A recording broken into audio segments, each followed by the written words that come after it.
کہتے ہیں ڈاکٹر احمد نوید بھٹی صاحب. بٹ صاحب ایک اصطلاح چلتی ہے ہمارے ہاں کہ یہ بیکٹیریل ڈیزیز ہے, یہ وائرل ڈیزیز ہے, اور اس کے اوپر کافی ڈیبیٹس بھی آتی ہیں کہ جی وائرل ڈیزیز کہ اگر کوئی بیمار ہے جس طرح کرونا ہے وہ دوسرے شخص تک بہت جلدی سے منتقل ہوتی ہے. اگر کوئی کینسر کا پیشنٹ ہے تو وہ بیکٹیریل ڈیزیز ہے, آپ اس کے ساتھ بیٹھتے ہیں, اس کی خبر گیری کرتے ہیں, اس کی تیمارداری کرتے ہیں. ڈینگی ہے, ڈینگی بھی بیکٹیریل ڈیزیز ہے اگر میں غلط نہیں ہوں. تو یہ جو فرق ہے اس بارے میں آپ تھوڑا روشنی ڈالیے, ہماری انفارمیشن میں اضافہ کیجیے.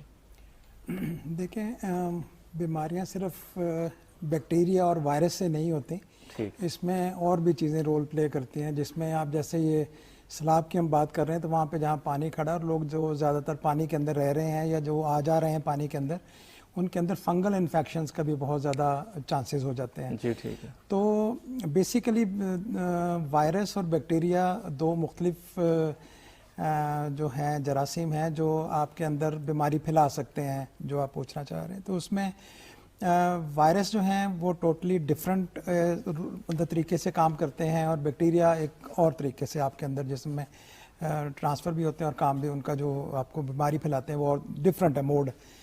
اور وائرس جو ہے وہ ایسے آپ سے مجھ سے ہمیں ایک دوسرے سے منتقل ہو سکتا ہے, ٹھیک ہے, لیکن بیکٹیریا جو ہیں وہ اس طریقے سے جب تک کہ ڈائریکٹ کانٹیکٹ نہیں ہو تب تک وہ چانسز کم ہوتے ہیں. یا آپ وہ ڈراپلیٹ انفیکشن جیسے ہم قریب بیٹھے ہیں اور بات چیت کر رہے ہیں تو اس کے ذریعے بہت ساری جو جراثیم ہیں وہ پھیل سکتے ہیں. میں نے کہیں یہاں ہاتھ لگایا ہے اور وہ میں نے منہ پہ لگا لیا ہے تو وہ ٹرانسفر ہو سکتے ہیں جراثیم.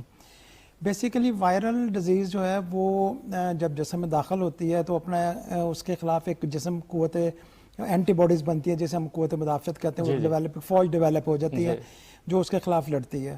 اور زیادہ تر جو وائرل بیماریاں ہیں وہ 2 ہفتے تک 10 سے 14 دن تک رہتی ہیں, لیکن وہ امیون سسٹم کو ڈسٹرب کرتی ہیں, متاثر کرتی ہیں. جی سوری, امیون سسٹم کو متاثر کرتی ہیں وائرل ڈیزیزز میں. وہ تو سارے ہی کرتے ہیں, لیکن آپ کے جو وائرس ہیں وہ زیادہ دیر ٹھہرتے نہیں ہیں. وہ جب جیسے میں داخل ہوتے ہیں آپ کے اندر ایک فوج ڈیولپ ہوتی ہے اور وہ 10-12 دن 14 دن کے اندر اس پہ قابو پا لیتی ہیں آٹومیٹکلی. بالکل ٹھیک ہے. اگر وہ ڈیزیز 10-12 دن 14 دن سے آگے لمبی چل رہی ہے اور وائرس تھا تو اس کے ساتھ بیکٹیریا کو بھی موقع مل جاتا ہے کہ جو انسان ہے وہ پہلے ویک ہوا ہے اس بیماری سے لڑ کے, تو بیکٹیریا کو بھی موقع مل جاتا ہے, وہ بھی آ جاتے ہیں اور بعض دفعہ یہ دونوں اکٹھے چل رہے ہوتے ہیں.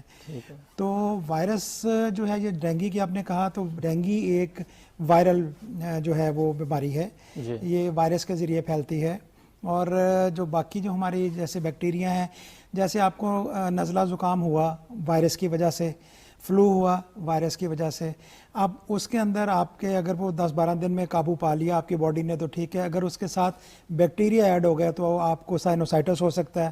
اس میں بیکٹیریا جا کے تو وہ آپ کے یہ سائنسز ہیں اس میں جا کے جمع ہو کے تو آپ کو مزید بیمار کرنا شروع کر دیں گے. تو یہ دونوں بیماریاں ایک دوسرے کے ساتھ بھی چل سکتی ہیں. ٹھیک ہے. آپ نے گفتگو میں جب پہلے آپ سے بات ہو رہی تھی آپ نے کہا کہ آپ وہاں وزٹ بھی کر کے آئے ہیں, دورہ کر کے آئے ہیں, تو آپ نے وہاں پر حکومتی اقدامات کے حوالے سے بھی ہمیں بتائیے گا. اور اہم بات یہ ہے کہ ادویات جو ہیں وہاں پر تو یہ بھی ایشو رہتا ہے, بلکہ عبدالمجید ساجد صاحب سے مجھے پوچھنا چاہیے تھا کہ وہاں پر سام کاٹنے کے بھی بہت سے کیسز سامنے آتے ہیں.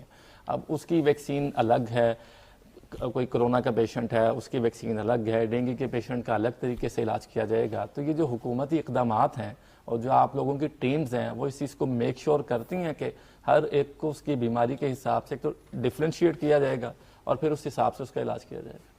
جی اوبویسلی یہ تو جو بھی بیماری ہوگی اسی کا علاج ہوگا, لیکن میں جیسے پہلے کہہ رہا تھا کہ کوآرڈینیٹڈ سپورٹ جو ہمیں چاہیے ہوتی ہے, جو سب سے بڑا جو رول ہے پیوٹل رول بنیادی رول وہ ہے گورنمنٹ کا, کیونکہ ان کے پاس ریسورسز بھی ہوتے ہیں, ڈاٹا بیس بھی ہوتی ہے اور بہت سارے ڈپارٹمنٹس ہوتے ہیں جن کے ذریعے وہ ایک ساری چیزوں کو وہ آپ کر سکتے ہیں ایک جگہ پہ جمع کر کے اور اس کے مطابق ایک حکمت عملی آپ اس کو تشکیل دے سکتے ہیں. تو اگر گورنمنٹ ایک جیسے میں نے پہلے کہا کہ ایک والنٹیئر آرگنائزیشن ڈاٹا بیس بنا لے اور ہر آفت میں آپ ان سے رابطہ کریں. اگر فار ایگزامپل میں سائیکیٹری پہ کام کر رہا ہوں تو جہاں جہاں پہ زلزلے میں ہمیں سائیکیٹرسٹ سائیکالوجسٹ کی بہت بڑی سپورٹ چاہیے تھی, وہ ہمارے ملک میں بہت کم ہے, اور اس میں سے بھی والنٹیئرز ڈھونڈنا جو آپ کو والنٹیئر کریں سروسز کو وہ بڑا اور مشکل کام ہے. جیسے ہم ابھی جب بھی جو بھی ہم سروسز دے رہے ہیں as association of family physicians وہ ساری والنٹیئر بیس پہ دے رہے ہیں. تو ہمارے جتنے بھی ڈاکٹرز اور جتنے بھی پیرامیڈکس اور نرسز ہیں وہ سارے جو ہیں وہ والنٹیئر بیس پہ آتے ہیں اور سرو کرتے ہیں. تو اس کو اگر ہم ایک روف کے نیچے اگر ہمیں ڈائریکشنز مل جائیں کہ کہاں کہاں ضرورت ہے تو یہ اور زیادہ بہتر ہو سکتا ہے, بہت بہتر ہو سکتا ہے. ٹھیک ہے, اور ادویات کی فراہمی پہ بھی مختصر بتا دیجیے. جی ادویات جو ہیں وہ دیکھیں ہم ادویات خرید سکتے ہیں, راشن خرید سکتے ہیں, سب کچھ وہ ہمارے پاکستان میں ماشاءاللہ جو ہمارے جتنے بھی مخیر حضرات ہیں اور خود بھی غریب آدمی تک بھی ڈونیٹ کرنے میں, چیریٹی کرنے میں بہت آگے ہیں ہم, تو وہ ہمیں مل سکتی ہیں. اصل کام سروسز کا ہے, ڈاکٹرز, نرسز, پیرامیڈکس, ان کی والنٹیئر سروسز چاہیے. جی ٹھیک ہو گیا. عبد المجید ساجد صاحب, علی اجاز صاحب اور ڈاکٹر نوید احمد بھٹی صاحب, آپ کا شکریہ ادا کرتے ہیں.